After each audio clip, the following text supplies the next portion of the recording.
I'm Brittney Saunders and welcome to Big Business, the place where business is far from boring. And today, you've landed on one of my bonus episodes. And today I'm going to be doing an episode and chatting with you all about our cafe. And if you're like, what the fuck is that? Because some people don't know, AJ and myself own a cafe in Newcastle. So I'm going to tell you all about it, how it came to be, why we opened it in the first place, some of the lessons I've learnt from owning a cafe, and will I ever open another one? Because that's another question that I get. Are you going to open another Outdo here and there? Let's get straight into it. So if you don't know, AJ and I own a cafe. It's in Newcastle West and it is called Outdo Espresso. Now, why do we call it Outdo? Naming a business is always, I think, a fun part of the business journey and a hard one at the same time. And I remember when we were opening the cafe, I'm like, what the fuck do we call it? I knew I wanted it to be one word. Like I didn't want it to be like Cafe by the Riverside or something like that, you know. I just wanted it to be simple, punchy, memorable.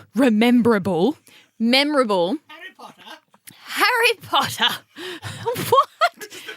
The rememberall in Harry Potter. I don't know what that is. I need to watch Harry Potter. Harry Potter fans, you'll know what I'm doing. Diagonally. I wanted it to be memorable and punchy.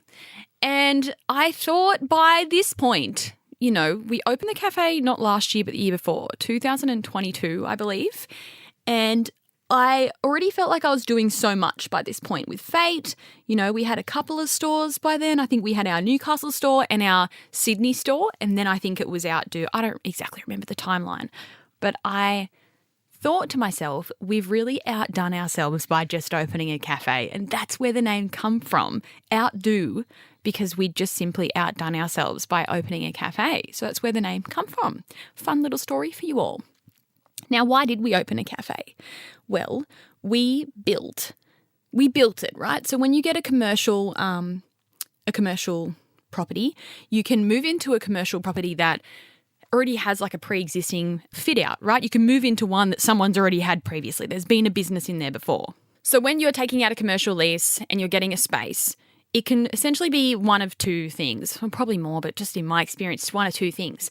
It can be a pre-existing fit out. So let's say another business has been in there before and you go in and you're taking over what they had already had in there. Or it can be a cold shell, which is what Outdo was. It was a cold shell, and that's where if you walk in, it's brand new, no one's ever been in there before. The floors are concrete and the walls are concrete. It's just grey. You know, you sometimes see a new building pops up and underneath there's all new retail spaces. That's what a cold shell is, when no one's been in there before. Or it could be a cold shell if they have completely gutted it and ripped it out and put it back to its cold shell. So this was our first time ever dealing with a cold shell.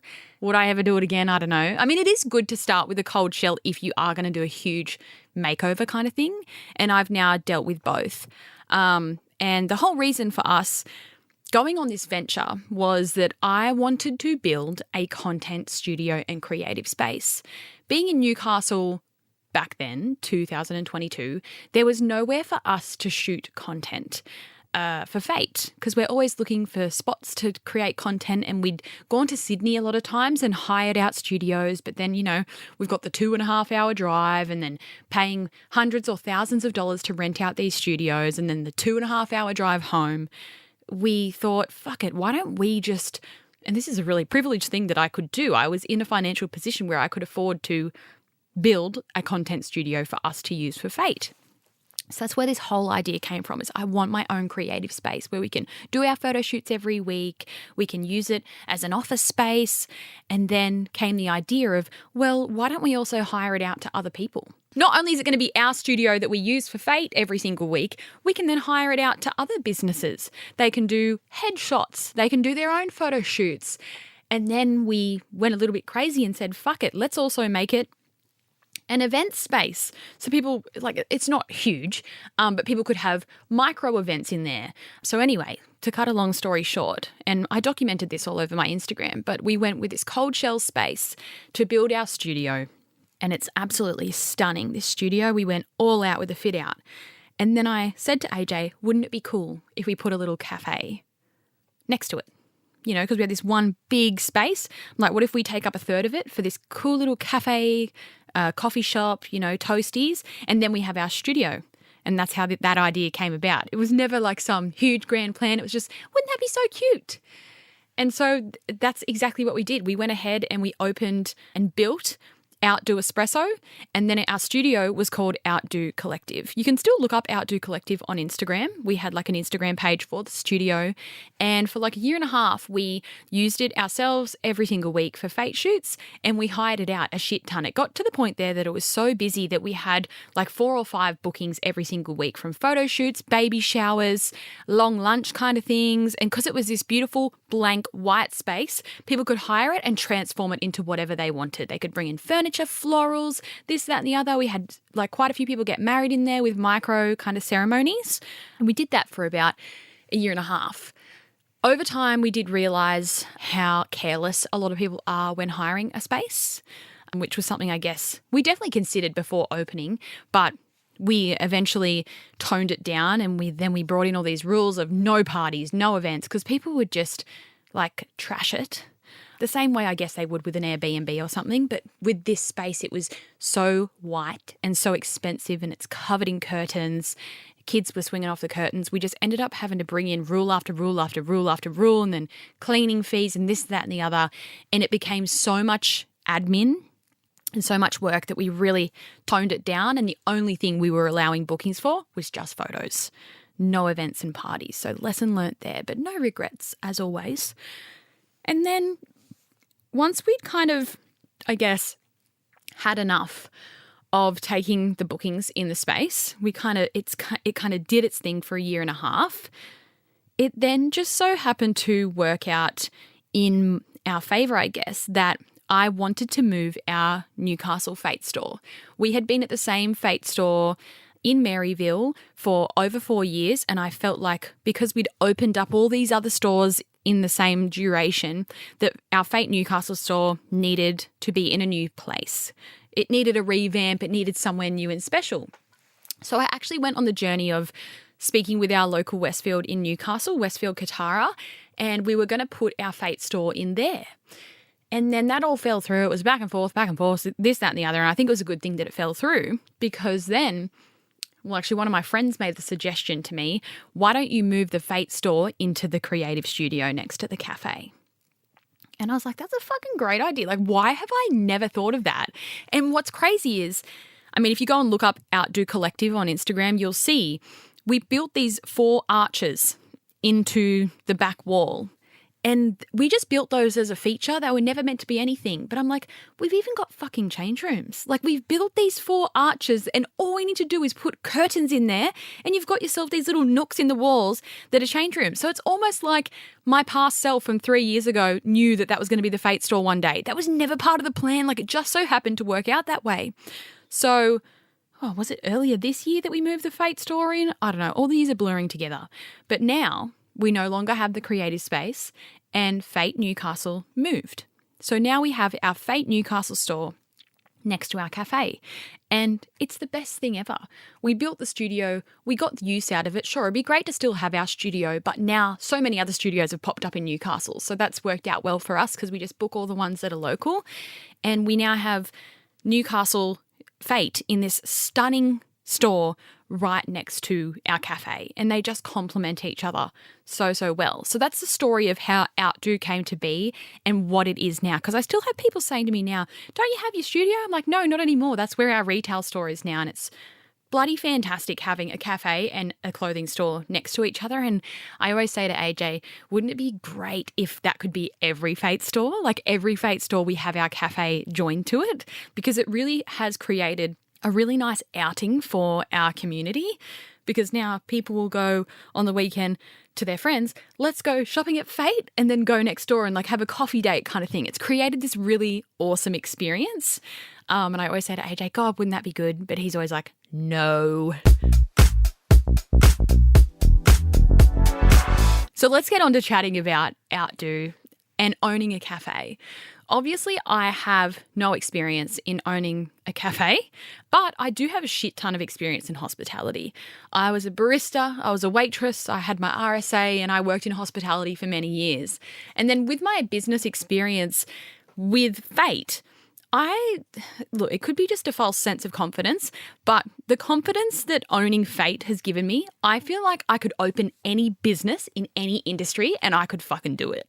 But I think this is just like this confidence that I've got. But I do think all businesses are essentially really similar in the way that they're structured and set up. It's just the actual physical thing that you're doing that's different.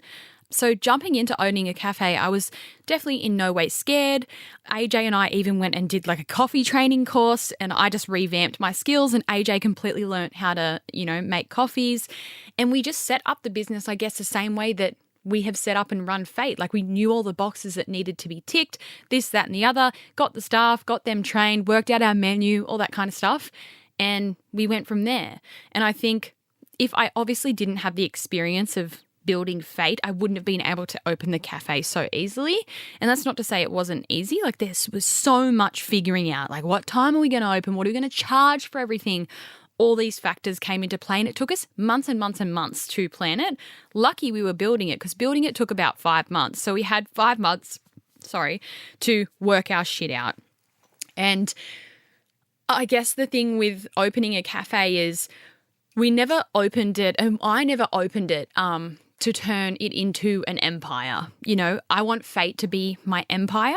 But when I opened Outdo, it was just that cute little idea that I thought would be awesome to have in Newcastle. And it just so happens now that it's fantastic that we have it next to FAYT. Hello, producer Xander here again. What was the most difficult part when you were building the Outdo Cafe? Like, in that process, was there a moment that you did not anticipate? Figuring out all the nitty gritties, figuring out like the menu alone, because we make toasties fresh, just working out that, there's no right and wrong. You can make toasties however you want. And we spent a lot of time perfecting that, and our toasties are on another level, I must say. Did you then get in contact with a chef to help with the menu? Did it yourselves? Yeah, just made it all up ourselves. Iconic. And everyone fucking loves them. Like, they are really good, not gonna lie. And the other thing that I think surprised me a lot was when it actually came to building the cafe, because we're working with a blank space, all the different heights that you need of benches to ensure that a coffee machine's going to be sitting at the right height so that you can ergonomically work with the coffee machine. And then another surprise, which wasn't really a surprise, I knew it was going to be expensive, but just the pure cost of all of the appliances that you need for a coffee shop, like your fridges that go under the bench, your ice machine, coffee machine, your grinder. Then out the back, we've got like really tall, big fridges, one big fridge and one freezer. Like, your ice machine's like $3,500. Your dishwasher might be $3,000. So one thing that I guess was surprising is just the cost of the appliances. It's absolutely insane. And then I think the other thing that took us a while but we got there is, with a cafe, you're getting stuff delivered every day fresh. Like, all the ingredients for our toasties are delivered every morning. Milks we get delivered every single day. And because you go through a lot of milk in a cafe, so it was just connecting with all those local suppliers. Where are we going to get our cups from? Who is our milkman? Where are we getting our ham from locally for the ham and cheese toastie? Where are we getting the cheese from? Just figuring out all those tiny little things. Who's our fruit person? And you've got to find all these local businesses that do the deliveries every morning. You have to sign up to contracts with them, give them the keys, because they go in at like 2 a.m. and drop all your stuff off every day. That was logistically a bit challenging as well, just all those little nitty-gritty things. What was it like the first day of opening? Insane. Were you prepared? We were prepared. Again, because I had this big following and everyone had followed us on our journey kind of thing, I knew. And we have a huge community in Newcastle. We had our FAYT store for over 4 years. So I knew that our community was going to be excited about this and come. And the first few months, which is an amazing thing to experience, the first few months were insane. AJ and I worked full time in that cafe, plus there was like 5 of us, and it's only a little like nook of a cafe. Like it's not a huge place. We've got tables and chairs outside. AJ and I were working full time in that fucking thing, making those bloody toasties and on the coffee machine for the first few months. And we would get there at 6 a.m. to set everything up for the day, and then we'd be staying well into the afternoon and evening prepping, because you prep everything for the next day so that you're set up for the day. And it was just a crazy time because we were doing that and running FAYT, and it was like we had 2 rosters, you know, because we have all of our staff at Outdo with their own roster, so then figuring out their rosters and then looking after FAYT. It was a lot, and looking back, I don't actually know how we did it.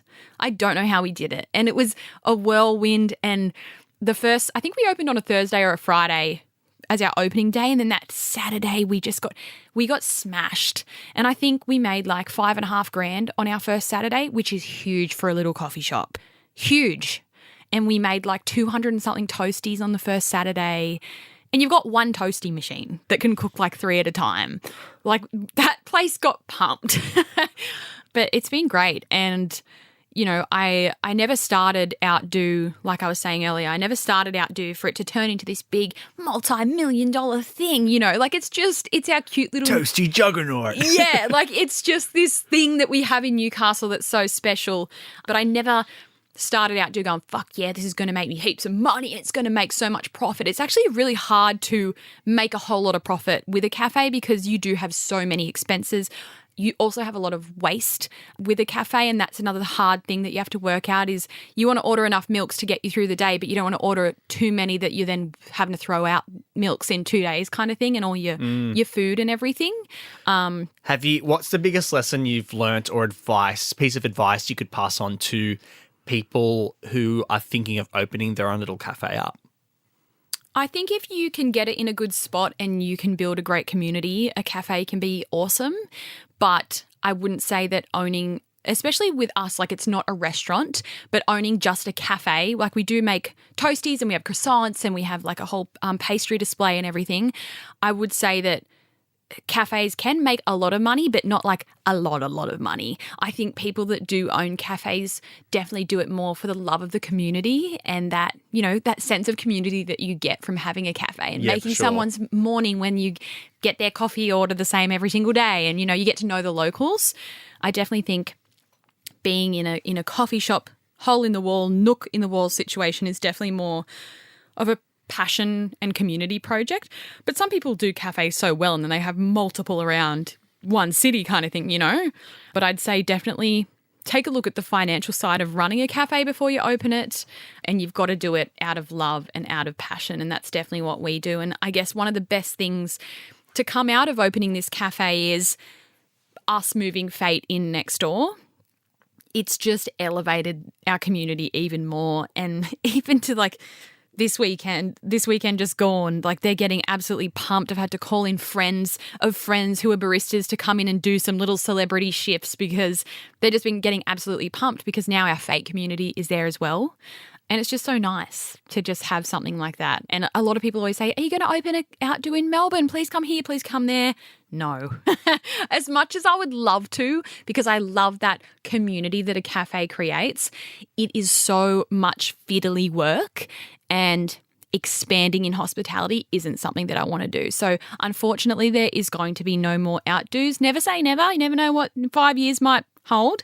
But for now, Outdo is just our special little Newcastle baby. And you're just going to have to make a trip to Newcastle.